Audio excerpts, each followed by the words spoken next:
4 jeunes femmes disparaissent coup sur coup dans le même quartier de la gare. 3 d'entre elles seront retrouvées mortes. La police a bien cru tenir le coupable idéal à plusieurs reprises. En vain. Aujourd'hui, le mystère reste entier. Tatiana Andujar disparaît dans la soirée du 24 septembre 1995. Elle a 17 ans. Aucun témoignage, aucune piste ne nous permet d'affirmer si Tatiana est morte ou vivante. 2 ans plus tard, le 21 décembre 1997, on retrouve le corps sans vie de Mokhtaria Chaïb, 19 ans. Le corps était propre. Donc il a été vidé de son sang. Alors qu'un premier suspect est arrêté en janvier 1998, un étrange médecin, une 3e disparition survient à Perpignan 6 mois plus tard, celle de Marie-Hélène Gonzalez. Elle a 22 ans. C'est vraiment la panique qui s'est abattue sur Perpignan. On laisse plus sortir ses filles le soir. On retrouve le corps de Marie-Hélène le 26 juin 1998. Son meurtrier lui a découpé la tête et lui a ouvert le ventre. Tous les médias de France et d'ailleurs même des États-Unis arrivent sur Perpignan en disant on a un tueur en série. Et dans ce même quartier, celui de la gare, une 4e jeune femme disparaît en février 2001. Fatima Hidraou a 23 ans. Mais cette fois, on retrouve le coupable, un dénommé Marc Delpech. Marc Delpech regarde et dit oui, c'est moi qui ai tué Fatima. Il n'avouera que ce meurtre. Et pourtant, comme les autres victimes, Fatima était jeune, belle et aux cheveux bruns. Et sa trace se perd la nuit du côté de la gare. 4 femmes vont disparaître dans le même secteur, la gare de Perpignan. Le 20 décembre 1997, le cadavre d'une jeune femme de 19 ans, Mokhtaria Chaïb, est découvert dans un terrain vague à proximité du cimetière de l'Ouest. Un dimanche matin, une horreur. Une horreur dans un terrain vague qui aujourd'hui est construit, c'est une résidence. À l'époque, terrain vague à côté d'un cimetière. Et sur ce terrain vague, le corps de Mokhtaria, mutilé, dénudé. Le rapport d'autopsie fait état de prélèvement d'organes. Le corps est comme exposé. Il a été traîné par les pieds, les jambes écartées. Elle a subi l'ablation des seins, de la partie pelvienne et anale. Elle a eu un traumatisme crânien, mais qui n'a pas entraîné la mort. Par contre, elle a eu plusieurs coups de couteau, une lame fine. Elle est exsangue, complètement dénudée. Les lieux sont passés au peigne fin. Mais les policiers ne trouvent aucune preuve matérielle qui pourrait les mettre sur une quelconque piste. Donc l'enquête a tourné sur les proches de Mokhtaria, tous ses amis. Et je vous dis, elle était d'un caractère assez affirmé, indépendante. Elle a été sortie un peu de l'emprise familiale en trouvant une chambre à la cité universitaire. Elle avait pas mal de copains, des relations pas toujours nettes, fumait quelques joints, de temps en temps. Mokhtaria suit des études de sociologie. Elle vient de quitter son foyer d'hébergement pour une chambre en cité universitaire. C'est une jeune femme sans histoire. Ça n'est pas quelqu'un qui court les aventures, ça n'est pas quelqu'un qui ait des problèmes psychologiques particuliers. C'est une jeune fille comme d'autres. Les enquêteurs vont alors reconstituer l'emploi du temps de la jeune étudiante. La veille, elle avait passé la soirée chez un ami, avenue de la Gare, enfin à côté. Mokhtaria, le samedi soir, était allée manger chez cet ami, comme ça, en tout bien, tout honneur. Et vers 22h, 23h, elle était repartie. Elle habitait dans une chambre à la cité universitaire, et son chemin logique pour rentrer à pied chez elle était de couper l'avenue de la Gare, de prendre la rue Courteline et son prolongement. Précisément le long du chemin du terrain vague où on l'avait trouvée. Mokhtaria n'a pas été tuée sur place. Il n'y a aucune trace de sang, ni sur le corps, ni autour. Ce qui signifie qu'elle a été assassinée ailleurs et ramenée sur ce terrain vague. Voilà les seuls indices. Un corps déplacé et minutieusement mutilé. Le meurtre de Mokhtaria Chaïb, ça ne peut pas être l'œuvre d'un néophyte, de quelqu'un qui n'ait pas au moins des données et de bonnes données en matière chirurgicale, corporelle et morphologique. C'est donc la seule et unique piste pour les enquêteurs. Le tueur pratique de la chirurgie anatomique, du moins, il en connaît les principes. Les policiers vont ratisser la ville à la recherche d'un dépeceur professionnel. Vous avez signalé la présence d'un homme, comportement un peu particulier. C'est d'un Péruvien docteur de son état. Les policiers enquêtent sur cet étrange toubib. Il a travaillé à l'hôpital de Perpignan où ses collègues trouvaient qu'il avait des comportements bizarres. Docteur Andrés Palomino Barrios, qui serait péruvien, ce qui n'a jamais pu être déterminé, et qui a travaillé à l'hôpital de Perpignan, notamment en pédiatrie, en maternité, comportement très curieux. Il mangeait 25 steaks hachés, il s'enfermait, il volait des bistouris, des scalpels, des célioscopes, les lumières blanches.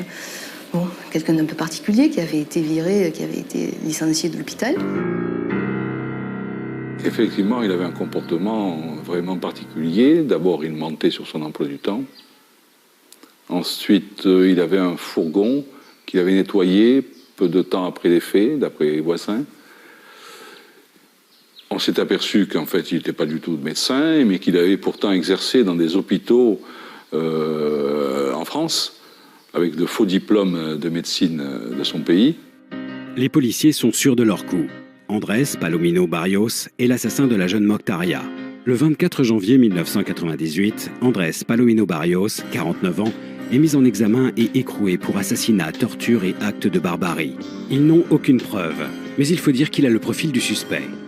Un physique exotique et des experts qui le dépeignent comme un psychopathe, maniaque et obsédé. Son alibi, le soir du crime, est bancal. Et puis, il y a la voisine, une certaine Véronique qui balance. Elle l'a vu le lendemain du meurtre nettoyer de fond en comble sa fameuse fourgonnette, qui pourrait, après tout, lui servir de laboratoire ambulant. On apprend alors qu'il s'apprêtait à passer un CAP de boucher. Le fourgon est passé au peigne fin, mais jamais aucune trace de sang, même ancienne, n'est retrouvée. En l'état, on n'a rien trouvé, si ce n'est les fantasmes, pour moi, de voisines qui ont, à la faveur des projecteurs, cru nécessaire de rajouter à l'intérêt massif des journalistes. Une interpellation sans preuve. Un suspect qui clame son innocence. Rien n'y fait. Les policiers sont certains d'avoir mis la main sur le tueur. Des enquêteurs qui ne vont pas hésiter à lui mettre sur le dos une disparition de jeune femme survenue 2 ans plus tôt. Tatiana Andujar est étudiante et comme Moctaria, on perd sa trace dans le quartier de la Gare. C'était le 24 septembre 1995. Tatiana a 17 ans lorsqu'elle disparaît. Elle vit chez ses parents à Lupia, dans les environs de Tuir, à une vingtaine de kilomètres de Perpignan. Après un mois de recherche et d'appel à témoins, la jeune lycéenne ne donne aucun signe de vie. On n'a plus de nouvelles de Tatiana depuis sa descente de train en gare de Perpignan, après un week-end passé à Toulouse. On sait qu'elle est revenue de Toulouse parce qu'on a trouvé dans le train un militaire qui, lui, l'a vue, a parlé avec elle et qui l'a vue descendre du train. Elle annonce à quelqu'un avec qui elle parle devant la gare de Perpignan qu'elle va se rendre sur la route de Lupia et qu'elle compte rentrer au domicile de ses parents en autostop. On la voit se diriger dans la rue Courteline, qui est la rue qui pourrait mener donc vers Tuir ou Lupia, dans le cas où elle avait voulu faire du stop. Et là, on perd complètement sa trace, on ne sait plus rien.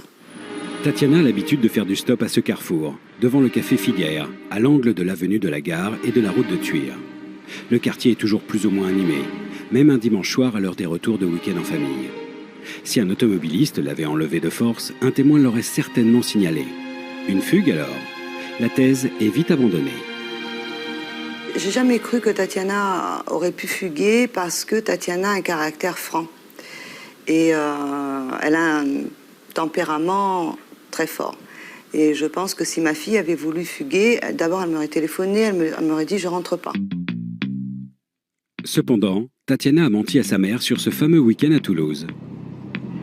Effectivement, elle nous avait dit qu'elle partait à Font-Romeu avec des amis en qui on avait toute confiance à l'époque. Et en fait, elle est partie à Toulouse retrouver des amis qu'elle avait rencontrés lors de son séjour à Port-le-Cat, l'été précédant sa disparition, où elle avait travaillé pendant 2 mois.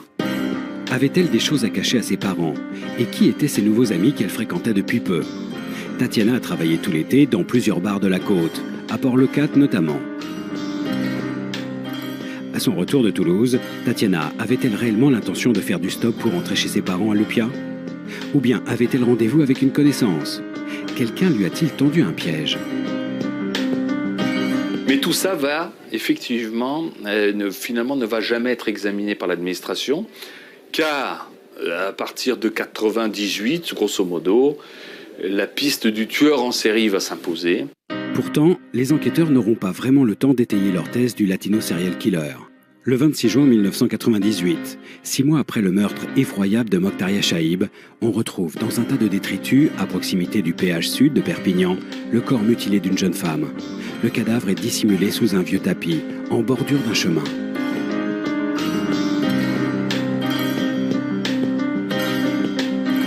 Le corps est en position de fœtus, pas du tout exposé. Quand je dis corps, c'est qu'il a été massacré. Vraiment, le meurtrier s'est acharné sur le corps. Il s'agit de Marie-Hélène Gonzalez, 23 ans. Une belle jeune femme, brune. Là encore sans histoire, mais au tempérament bien trempé. Marie-Hélène ressemble aux autres disparus. Parce qu'elle aussi est une jeune fille qui est un peu émancipée, qui rêve de quitter elle aussi sa famille, mais c'est le rêve de toutes les jeunes filles qui ont vécu longtemps au sein du cocon familial et qui un jour ont envie de vivre leur propre vie. Le tueur a pratiqué des découpes et des ablations sur le corps de sa victime. Il lui a coupé la tête. Les mains et les viscères ont été prélevés. J'ai participé aux 2 autopsies. Et là, je peux dire que autant les découpes de Mokhtaria étaient précises, d'aucuns diront chirurgicales, mais enfin, étaient précises, autant celles de Marie-Hélène étaient sauvages, désordonnées, comme si le meurtrier s'était acharné sur ce corps. Pourtant, les découpes pelviennes et anales sont rigoureusement identiques, avec des caractéristiques très précises. Ce qui m'a toujours laissé penser qu'il s'agissait du même meurtrier. Non seulement les 3 jeunes femmes se ressemblent, mais le tueur pratique un rituel extrêmement macabre. Dans les cas de Mokhtaria et Marie-Hélène, puisque Tatiana Andoujar, c'est une disparition, on pense qu'elle peut faire partie de cette série criminelle, il y a un seul et même tueur. Même si les mutilations sont relativement différentes, il y a malgré tout une même volonté psychologique d'exposer et de ritualiser la découverte des corps. Elles sont mises dans des postures dégradantes et humiliantes pour les victimes, ce qui est déjà quelque chose d'assez rare en France. Les découpes sur les cadavres ne sont pas utilitaires, comme disent les criminologues. Elles ne servent pas à retarder l'identification des victimes, mais à satisfaire les fantasmes de l'assassin. Le tueur signe ses crimes et choisit ses victimes, brunes, jeunes et jolies. Et là encore, on retrouve le même périmètre d'action. Le corps de Marie-Hélène est retrouvé certes dans les environs sud de Perpignan, mais en reconstituant son emploi du temps, les policiers reviennent au même point de départ. Elle aussi, on perd sa trace dans le secteur de la gare. Marie-Hélène est accompagnée jusqu'à la gare d'Argelès-sur-Mer par une copine. À cette époque-là, elle vivait depuis quelques jours chez cette amie. Ce jour-là, elle doit rentrer chez ses parents. D'Argelès, Marie-Hélène a l'intention de prendre le train pour rentrer sur Perpignan. Et de Perpignan, elle doit faire du stop pour rejoindre le domicile de ses parents, à Toulouse, et non Toulouse, en direction de Tuire. Parce que son habitude, arrivant au train de Perpignan, c'est de se rendre route de Tuire. Faire de l'autostop pour rentrer chez elle. Route de Tuire au même endroit où Tatiana devait se rendre. Près du café Figuère, c'est un café qui fait angle avec la rue Courteline et la route de Tuire. Donc, elle devait se rendre à cet endroit. Donc, bien sûr, on s'inquiète d'autant plus qu'on retrouvait le même périmètre d'action d'un meurtrier possible. Des centaines d'auditions, perquisitions et une quinzaine de suspects sont placés sous les verrous. Les hommes de la PJ font des rapprochements avec tous les criminels de France et de Navarre, jusqu'en Belgique, où un témoin affirme avoir vu Tatiana dans le véhicule de Marc Dutroux. Dutroux, qu'on interroge, bien sûr, nie tous les faits et dit qu'il ne s'est jamais arrêté à Perpignan. Bien qu'il y soit passé, il y venait d'Espagne en camping-car avec sa femme, donc il y est passé. C'est un élément troublant. Dans un autre domaine, on nous a communiqué des traces ADN retrouvées dans le véhicule utilisé par Michel Fourniret. Et nous avons fait des comparaisons avec les ADN des victimes, de ces victimes, mais le résultat s'est avéré négatif. Persuadés qu'ils ont affaire à un tueur en série, les policiers doivent néanmoins se rendre à l'évidence. Leur suspect numéro 1 n'a pu commettre le meurtre de Marie-Hélène puisqu'il est en prison. Andrés Palomino Barrios est relâché sous contrôle judiciaire après avoir passé 8 mois en détention le 5 octobre 1998. quand on éliminait quelqu'un suspect, on n'était jamais sûr de nous. À part si l'individu nous sortait un alibi béton, mais à chaque fois, nous étions en disant est-ce que nous ne sommes pas passés à côté des meurtriers. 5 années de recherche et toujours pas un indice, pas une empreinte, pas une trace d'ADN, pas un seul témoignage. La police a sur les bras 2 cadavres horriblement mutilés et une disparition. La piste du tueur unique ne satisfait pas tous les enquêteurs. Et si Palomino avait été libéré un peu trop vite?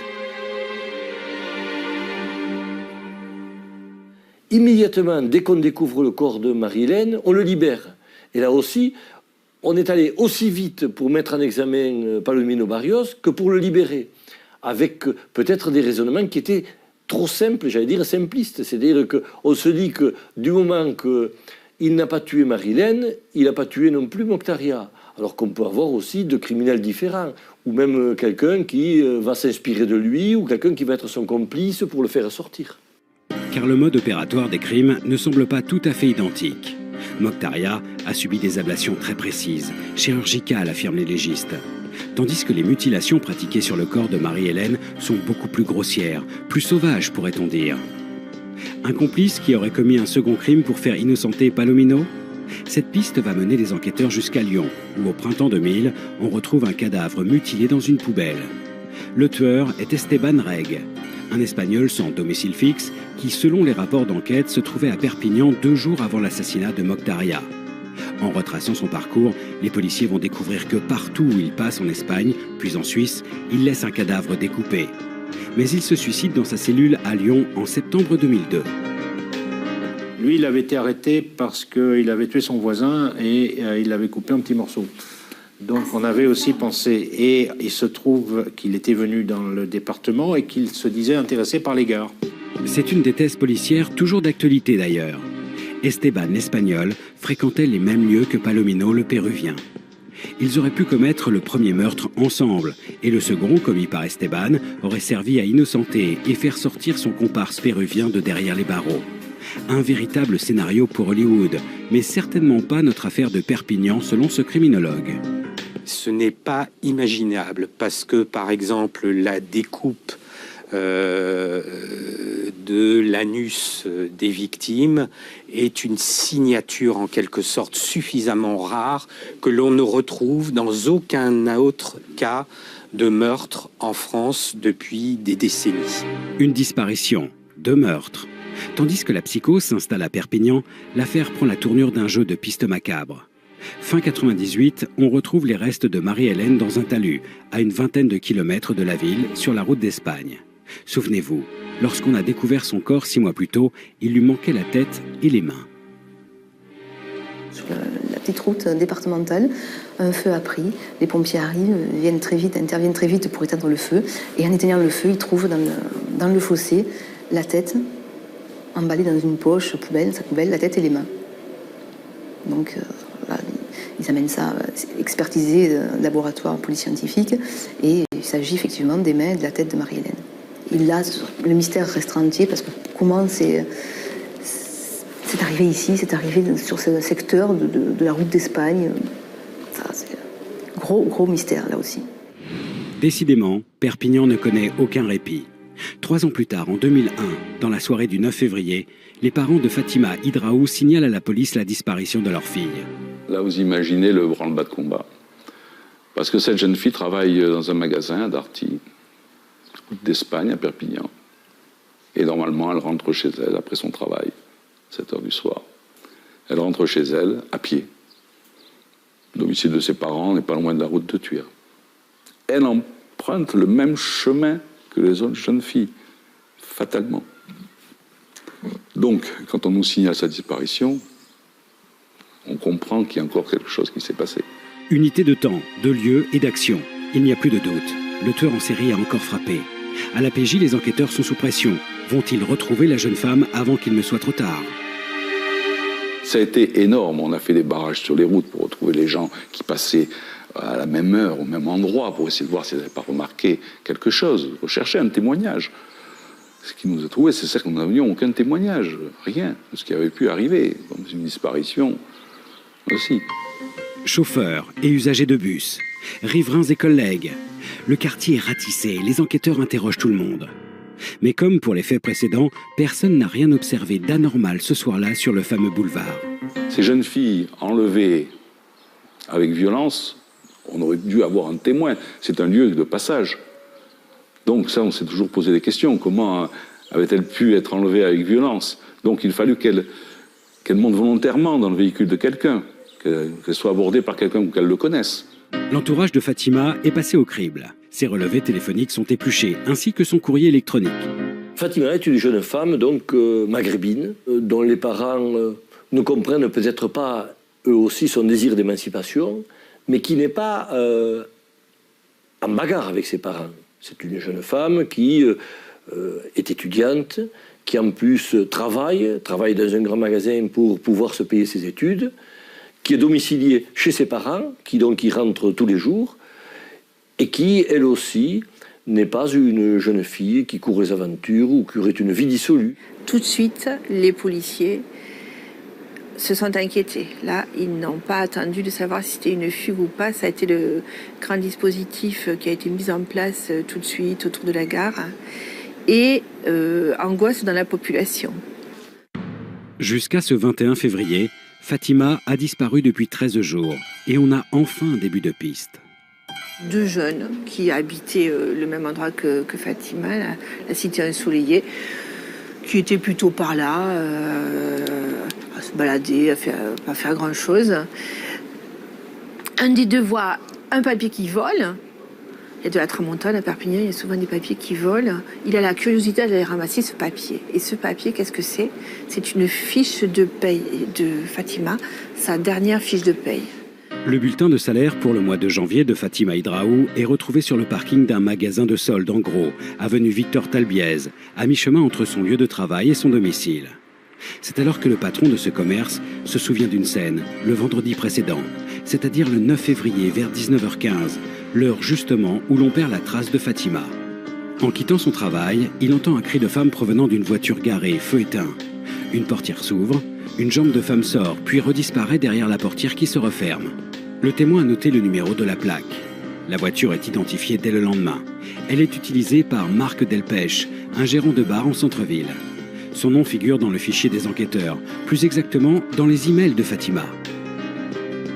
Dans la liste des gens que nous devons interroger sur l'environnement de Fatima, figure Marc Delpech, comme 40, 50 autres noms.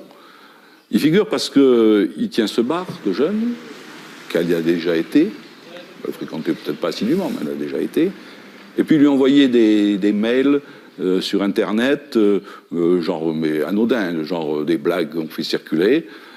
Donc, sur l'ordinateur de la petite, de la victime, nous avions retrouvé l'origine de certains messages avec ce Marc Delpech. Marié, père d'une fille, Marc Delpech est âgé de 34 ans. Les enquêteurs vont l'interpeller dans la même journée. Et là, dès que mes collègues arrivent sur place, investissent l'appartement, Marc Delpech regarde et dit « Oui, c'est moi qui ai tué Fatima ».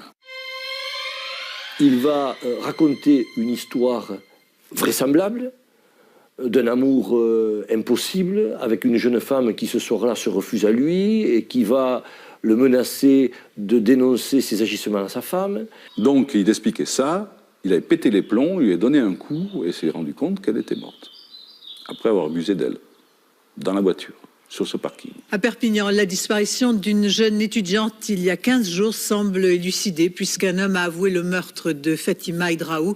Il s'agirait d'un crime passionnel. Le corps aurait été jeté en mer. Les recherches sont en cours. Les journalistes convaincus de la présence d'un tueur en série à Perpignan vont revoir leur copie. Il s'agit apparemment d'un crime passionnel. Après avoir avoué le viol, puis le meurtre, Marc Delpech raconte comment il s'est débarrassé du corps de Fatima.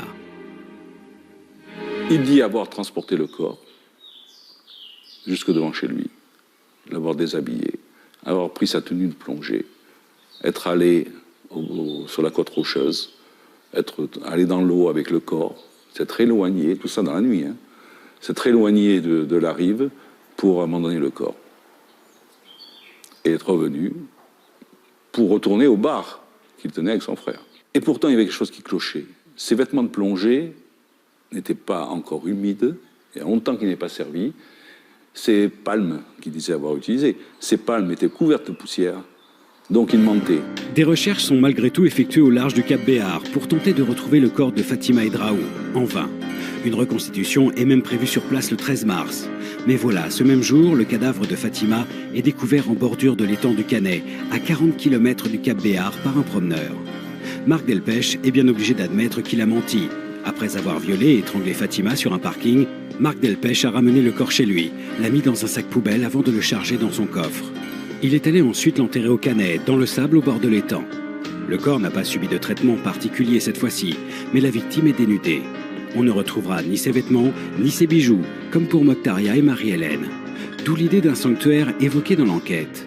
Les policiers et un juge d'instruction se sont demandé si un meurtrier, le même pour les trois, n'aurait pas une espèce de sanctuaire où il conserverait tous ses biens et où éventuellement ce serait pour lui un lieu, si ce n'est de recueillement, ou en tout cas un lieu comme ça où il est encore avec ses femmes. Pendant toute l'instruction, des tentatives de rapprochement sont faites avec les précédents meurtres. Après tout, les victimes se ressemblent. Certes, les corps n'ont pas subi les mêmes traitements, mais il y a des similitudes dans le mode d'action. Elles sont enlevées dans le même secteur, toujours en soirée. On ne retrouve ni leurs vêtements ni leurs bijoux. On parle bien d'une signature. Et bien sûr, on lui pose des questions concernant les autres affaires. Et là, il nie, complètement en bloc. Autre élément particulièrement troublant. Les enquêteurs retrouvent au domicile de Delpech des coupures de presse relatives à l'affaire des disparus de Perpignan. Et dans son ordinateur, un début de roman où l'héroïne, Tatiana, se fait enlever dans le quartier de la Gare par le rabatteur d'un tueur. Le héros. Il descend la rue Courteline et il voit une jeune fille qui marche allègrement sur le trottoir de droite. Ce sont les mots de Delpech. Donc son héros regarde devant, personne. Regarde dans le rétroviseur, personne, pas de témoin. Je m'arrête à la hauteur de la jeune fille. Je descends la glace. Elle se penche vers moi avec un grand sourire. Je lui demande si elle veut que je l'amène quelque part. Elle me dit oui. Je vais chez mes parents. Et je la fais monter.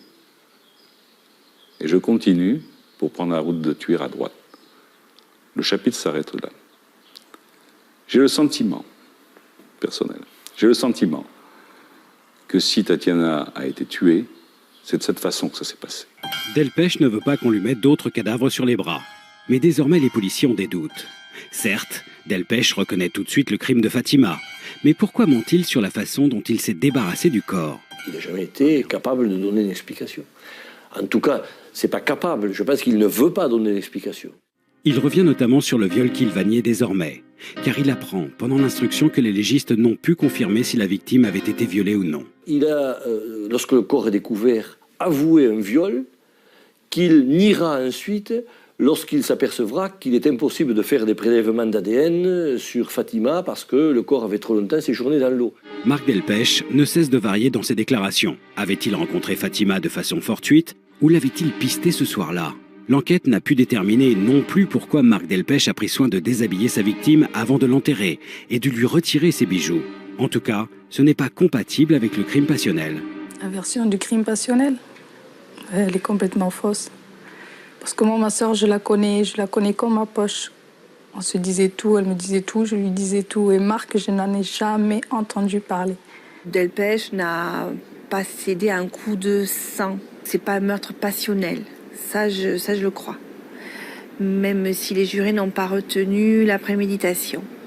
Il y a quand même des questions qui sont posées. Il avait dans la voiture du ruban adhésif, il s'en est servi. Ce ruban pouvait être là, et sciemment ou pas. Bon. Donc je ne crois pas au crime passionnel, et je ne sais pas, et je ne comprends pas le mobile. Reconnu coupable du viol et du meurtre de Fatima Edraou, Marc Delpech est condamné le 18 juin 2004 devant la cour d'assises de Perpignan à 30 ans de réclusion criminelle. Même si la cour tente des rapprochements avec les autres victimes, rien ne permet d'avancer en ce sens. Concernant la disparition de Tatiana et les deux autres meurtres de Mokhtaria et Marie-Hélène, l'accusé reste muet.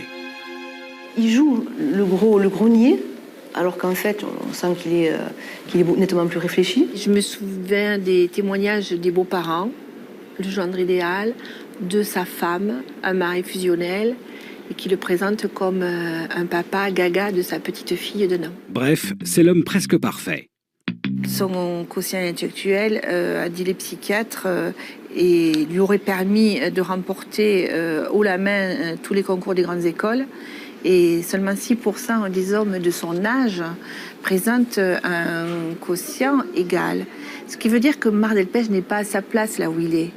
Il est co-gérant avec son frère d'un petit bar à Perpignan, alors qu'il aurait pu avoir une certaine carrière professionnelle et mener des études sérieuses.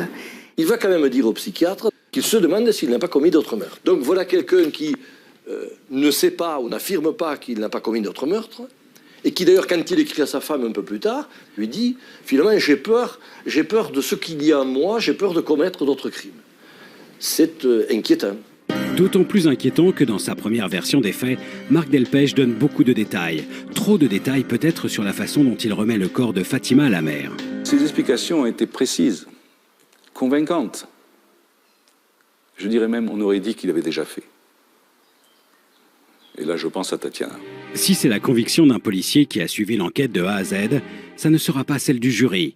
Mais pour la maman de Tatiana, il y a autre chose encore de troublant. Marc Delpech déclare, lorsque Fatima a disparu, qu'on n'a pas retrouvé son corps, qu'il a effectivement tué Fatima et qu'il l'a jetée au Cap Béar. Il décrit à plusieurs reprises, aussi bien auprès des différents juges d'instruction qui l'ont entendu, avec une précision incroyable, les gestes qu'il a faits et comment il a procédé et où il a jeté le corps de Fatima. Or, on sait que Fatima, son corps a été retrouvé à l'étang de Canet et non pas au Cap Béar.